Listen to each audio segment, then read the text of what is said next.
마니TV입니다. 안녕하세요. 날씨가 겁내 추워졌습니다. 오늘 요런저런 또 말씀을 드리려고 이렇게 자리를 했습니다. 바깥이 너무 추워서 오늘은 집 안에서 핸드폰을 켰어요. 오늘 말씀드릴 거는 뭐냐면 올해 4월에 잠깐 이슈가 됐었죠. 시골 빈집에 강제 이행금을 물린다 라는 법이 제정이 되었다라는 얘기로 한창 이슈가 됐었습니다. 21년도 8월쯤에 도시의 빈집 강제 이행금의 얘기가 나왔었고요. 올해 4월쯤에 시골 빈집의 강제 이행금도 얘기가 됐습니다. 이 법이 지난주 12월 8일 날 이제 국회를 통과가 되었습니다. 그렇게 해서 2024년 6월부터는 법이 적용이 됩니다.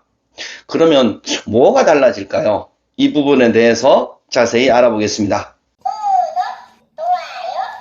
시골의 빈집의 문제가 어제 오늘의 문제는 아니죠. 부모님이 살고 계시다가 이제 돌아가시고 나서 비어 있는 경우가 많습니다.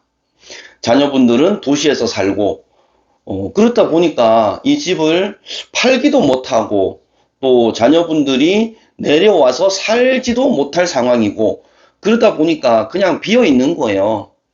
저는 누차 시골의 빈집을 그냥 비워두지 말고 임대를 주자라고 늘 말씀을 드리지 않습니까?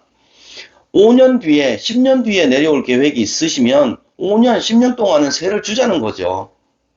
하지만 또 현실은 그렇지 않다 보니까 그냥 방치를 해서 한 해 두 해 지나서 흉가로 변하는 그런 시골의 빈집들을 자주 보게 됩니다. 이 부분을 해결을 해보자 이렇게 해서 농림부에서 법을 개정을 하고 농어촌 정비법을 바꾸면서 이 빈집에 대한 답을 찾아보려고 노력을 하고 있습니다. 매년 그 인구 소멸 대응 기금 1조 원이 각 지자체로 풀리고 있는데요. 사실 이 돈이 어디에 얼마나 효과적으로 쓰여지는지 좀 답답한 부분도 있습니다. 그러니까 이 기금만 잘 활용을 해도 시골의 빈집을 충분히 보상해주고 리모델링을 하든지 철거를 하든지 해서 마을의 벽화 그리기나 색들 사업이라고 있습니다. 그렇게 하는 걸 지원이 가능할 텐데요. 어디에 어떻게 쓰는지 참 의문스럽습니다. 오늘은 그 얘기가 아니고 농촌 빈집 얘기를 좀 더 할게요.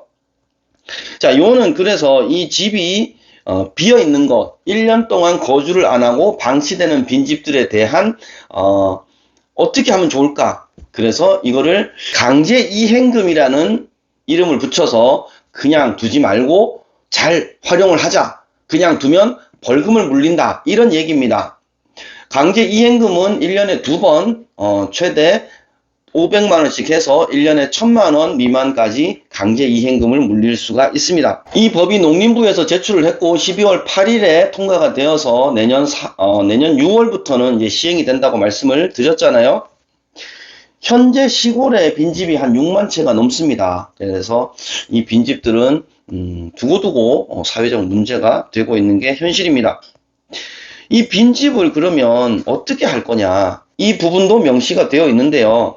기존에는 자진 철거를 하는 거를 많이 유도를 했죠. 근데 철거비가 그렇게 철거비보다 이 보상비가 많지가 않아요. 그래서 철거하는 경우가 별로 없었습니다. 사실 철거 지원비가 100만 원에서 보통 300만 원 정도까지인데요. 철거를 하다 보면 장비도 불러야 되고 폐기물도 버려야 되고 해서 특히나 스레트 지붕 같은 경우는 또 스레트 처리비가 따로 들어가고 그래서 보통 500에서 많게는 1000만 원 정도 그 시골집 주인분들이 부담을 해야 되는 경우가 많았습니다. 그렇다 보니까 철거 비용도 만만치 않았죠. 그래서 현재는 이제 어떻게 지원을 해줄 거냐? 기존의 빈집에 적용되는 용적률, 건폐율, 또 높이 제한 이런 거를 완화해 줄 테니 집을 잘 수리를 해라. 이런 당근책이 있고요. 빈집 철거 지원금을 또 지급을 합니다. 이런 당근 정책이 있는 반면 그럼에도 불구하고 계속 빈집으로 방치가 되어서 흉가로 변하면 강제 집행을 한다는 거죠. 그 강제 집행은 강제 이행금을 1년에 2번 벌금도 물리고 또 철거도 하고 이렇게 합니다. 그러면 이런 생각이 들어요. 버티다가 강제로 그냥 철거를 해주면 내 돈 들이지 않고 철거를 할 수 있지 않을까? 라는 생각도 하실 텐데요. 철거비가 지원비보다 많이 들어갈 경우에는 그 차액만큼 다시 집주인한테 청구를 한다고 하니까 그 전에 미리 자발적인 참여를 해서 처리를 하는 게 좋겠죠. 자, 그래서 정리를 하자면 빈집 농어촌 정비법이 이 빈집에 대한 해결책을 찾고자 개정안을 냈는데 그게 올해 12월 8일 날 법이 통과가 됐고 내년 6월부터는 적용이 됩니다. 빈집이라 하면 1년 동안 사람이 살지 않은 것을 기준으로 삼는다고 했고요. 당근 정책으로는 철거 지원비를 내거나 또 규제를 완화해서 리모델링을 하도록 유도를 한다고도 합니다. 그럼에도 철거를 하지 않으면 이거를 강제 이행금을 부과를 해서 또 강제 철거도 하고 이렇게 진행을 한다는 겁니다. 시골에 빈집을 구하는 분들도 많습니다. 또 시골에 빈집들도 많습니다. 그러면 이 시골의 빈집들은 시골에 살려고 빈집을 찾는 분들한테 연결만 잘 해줘도 시골의 빈집 부분은 상당히 해결을 할 수가 있습니다.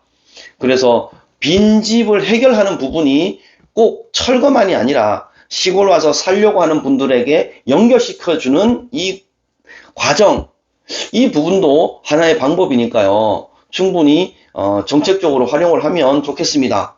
어쨌거나 이 법이 시행이 되면 시골에 제2의 인생을 준비하시는 분들한테는 시골집 구하기가 한결 더 쉬워지지 않을까 싶은 생각도 듭니다.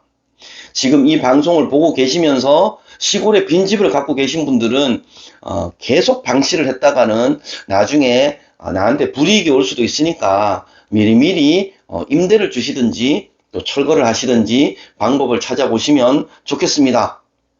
이 정책이 현실성 있게 자리 잡아서 시골의 빈집이 사람 사는 집으로 바뀌고 또 흉가는 철거를 한 뒤에 뭐 주차장이나 공원이나 이렇게 이쁜 마을로 변해가는 그런 날이 올 때까지 저는 계속 정보를 드리면서 시골의 빈집에 사람 사는 그런 활동을 해 나가도록 하겠습니다. 한편으로는 시골 마을에 빈집이 많고 흉가가 많고 뭐 이러다 보니까는 사람들이 살기를 꺼려하는 경우도 있는데요. 뭐 유럽이나 외국 같은 데 가면은 시골로 여행을 많이 가잖아요. 넓은 들판도 있고 시골의 집들도 이쁘고 그러니까 그런 시골 마을 한국에서도 충분히 만들 수 있다고 생각을 합니다. 그러면 빈집도 해결되고 뭐 관광 수입도 늘고 살고 싶은 마을, 그런 마을로 바뀔 수 있지 않을까요? 저는 그럴 날이 올 것이라고 봅니다. 시골의 빈집 비워두지 말고 사람이 살게 합시다. 지금까지 삐쭈만이었습니다.